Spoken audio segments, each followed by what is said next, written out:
ഇന്ന് നമുക്ക് വളരെ ടേസ്റ്റി ആയിട്ടുള്ള restaurant style chilli chicken gravy തയ്യാറാക്കാം. പൊറോട്ടയ്ക്കും ചപ്പാത്തിക്കും ഫ്രൈഡ് റൈസിനും ഗീ റൈസിനും ഒക്കെ കൂടെ കഴിക്കാൻ പറ്റിയ നല്ലൊരു കോമ്പിനേഷനാണ് ഈ ചില്ലി ചിക്കൻ ഗ്രേവി. ഇതിനായി ഞാനിവിടെ 300 ഗ്രാം ചിക്കനാണ് എടുത്തിട്ടുള്ളത്. നിങ്ങൾക്ക് വേണമെങ്കിൽ ബോൺലെസ് ചിക്കൻ എടുക്കാം. ഞാനിവിടെ എല്ലോട് കൂടിയ ചിക്കനാണ് നന്നായി കഴുകി വൃത്തിയാക്കി എടുത്തിട്ടുള്ളത്. ഇനി ഇതിലേക്ക് 1/2 ടീസ്പൂൺ കുരുമുളക് പൊടിയും 1/2 ടേബിൾ സ്പൂൺ സോയാ സോസും 1 ടീസ്പൂൺ വിനെഗറും ആവശ്യത്തിന് ഉപ്പും 1/2 ടേബിൾ സ്പൂൺ ജിഞ്ചർ ഗാർലിക് പേസ്റ്റും 2 ടേബിൾ സ്പൂൺ മൈദയും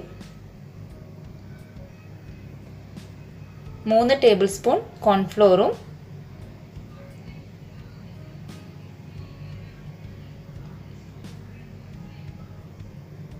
1 ടീസ്പൂൺ കാശ്മീരി ചില്ലി പൗഡറും 1 മുട്ടയും ചേർത്തിട്ട് നന്നായിട്ടൊന്ന് മിക്സ് ചെയ്തെടുക്കാം. അതിനുശേഷം അരമണിക്കൂർ നമുക്കിത് റെസ്റ്റ് ചെയ്യാൻ വേണ്ടി മാറ്റിവെക്കാം. അരമണിക്കൂറിന് ശേഷം നമുക്കിത് ഫ്രൈ ചെയ്തെടുക്കാം. ഫ്രൈ ചെയ്യാൻ വേണ്ടി ഒരു പാൻ അടുപ്പത്ത് വെച്ച് ചൂടായി വരുമ്പോൾ അതിലേക്ക് ആവശ്യമായ ഓയിൽ ഒഴിച്ചു കൊടുക്കാം. ഓയിൽ നന്നായി ചൂടായി വരുമ്പോൾ നമുക്കിതുപോലെ ഓരോരോ ചിക്കൻ പീസസ് ആയിട്ട് എണ്ണയിലേക്ക് ഇട്ടിട്ട് ഫ്രൈ ചെയ്തെടുക്കാം. 2-3 ബാച്ചായിട്ട് നമുക്കിത് ഫ്രൈ ചെയ്തെടുക്കാം.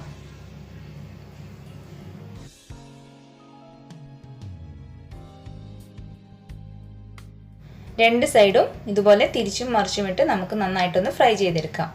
ഒരു ഗോൾഡൻ ബ്രൗൺ കളർ ആവുന്നത് വരെ ഫ്രൈ ആക്കി അതിനുശേഷം നമുക്ക് ഇത് ഒരു ടിഷ്യൂ പേപ്പറിലേക്ക് മാറ്റാം.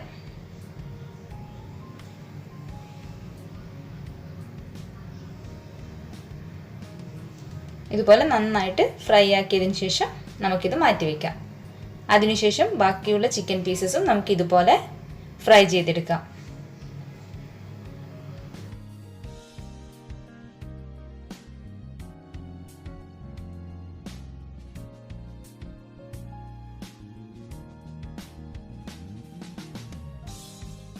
ഇതുപോലെ എല്ലാ ചിക്കനും നമുക്ക് ഫ്രൈ ചെയ്ത് മാറ്റിവെക്കാം. ഇനി ഇതിൻ്റെ ഗ്രേവി തയ്യാറാക്കാൻ വേണ്ടി ഒരു പാൻ അടുപ്പത്ത് വെച്ച് മീഡിയം ഫ്ലെയിമിലിട്ട് ചൂടാക്കിയെടുക്കാം. പാൻ നന്നായി ചൂടാകുമ്പോൾ അതിലേക്ക് 4 ടേബിൾ സ്പൂൺ ഓയിൽ ഒഴിച്ചു കൊടുക്കാം. ഞാനിവിടെ ചിക്കൻ ഫ്രൈ ചെയ്യാൻ ഉപയോഗിച്ച ഓയിൽ തന്നെയാണ് ചേർത്തിട്ടുള്ളത്. നിങ്ങൾക്ക് വേറെ ഓയിൽ വേണമെങ്കിലും ചേർത്ത് കൊടുക്കാം. അതിലേക്ക് 4 വെളുത്തുള്ളി ഇതുപോലെ ചെറുതായി അരിഞ്ഞത് ചേർത്തിട്ട് ഒന്ന് വഴറ്റാം. ഇനി ഇതിലേക്ക് ഒരു 4 പച്ചമുളകും ചേർത്തിട്ട് വീണ്ടും ഒന്ന് വഴറ്റി കൊടുക്കാം. അതിനുശേഷം ഇതിലേക്ക് ഒരു വലിയ സവാള ഇതുപോലെ ക്യൂബ്സായി കട്ട് ചെയ്തത് ചേർത്ത് കൊടുക്കാം. 1 മിനിറ്റ് ഒന്ന് വഴറ്റിയതിനു ശേഷം നമുക്കിതിലേക്ക് ക്യാപ്സിക്കം ചേർക്കാം.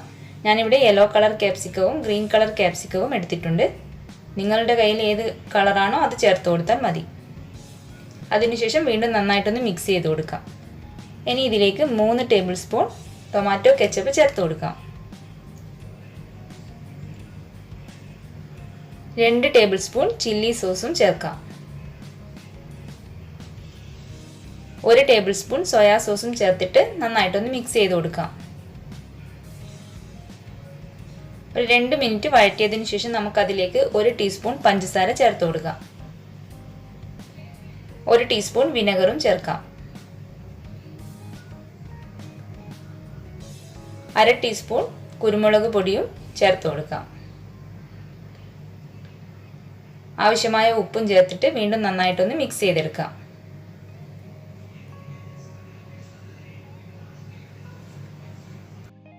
ഇനി ഇതിലേക്ക് 1 കപ്പ് ചൂടുള്ള വെള്ളം ചേർത്ത് കൊടുക്കാം. അതിനുശേഷം ഒന്ന് മിക്സ് ചെയ്ത് കൊടുക്കാം. ഇനി ഇതിലേക്ക് നമ്മൾ ഫ്രൈ ചെയ്ത് വെച്ചിട്ടുള്ള ചിക്കൻ പീസസ് ചേർത്ത് കൊടുക്കാം. വീണ്ടും നന്നായിട്ടൊന്ന് മിക്സ് ചെയ്ത് കൊടുക്കാം.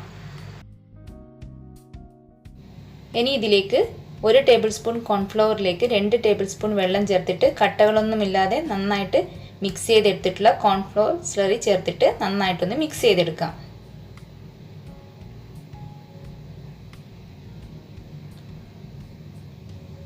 ഇനി ഇതൊരു 2 മിനിറ്റ് നമുക്ക് കുക്ക് ചെയ്യാം.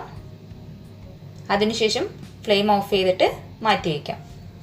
ഇപ്പം നമ്മുടെ സ്വാദിഷ്ടമായ ചില്ലി ചിക്കൻ ഇവിടെ റെഡി ആയിട്ടുണ്ട്. ഒരു ഗ്രേവി ടൈപ്പ് ചില്ലി ചിക്കനാണ് ഇവിടെ തയ്യാറാക്കിയത്. എല്ലാവരും തീർച്ചയായും ട്രൈ ചെയ്ത് നോക്കണം. നിങ്ങൾക്ക് ഇഷ്ടപ്പെടുകയാണെങ്കിൽ ഈ ചാനൽ ലൈക്ക് ചെയ്യാനും ഷെയർ ചെയ്യാനും സബ്സ്ക്രൈബ് ചെയ്യാനും മറക്കരുത്. സബ്സ്ക്രൈബ് ചെയ്തിട്ട് തൊട്ടടുത്തുള്ള ബെൽ ബട്ടൺ പ്രസ് ചെയ്ത് ഓൾ അടിച്ചാൽ മാത്രമേ ഞാൻ അപ്ലോഡ് ചെയ്യുന്ന വീഡിയോസിൻ്റെ നോട്ടിഫിക്കേഷൻസ് ലഭിക്കുകയുള്ളൂ.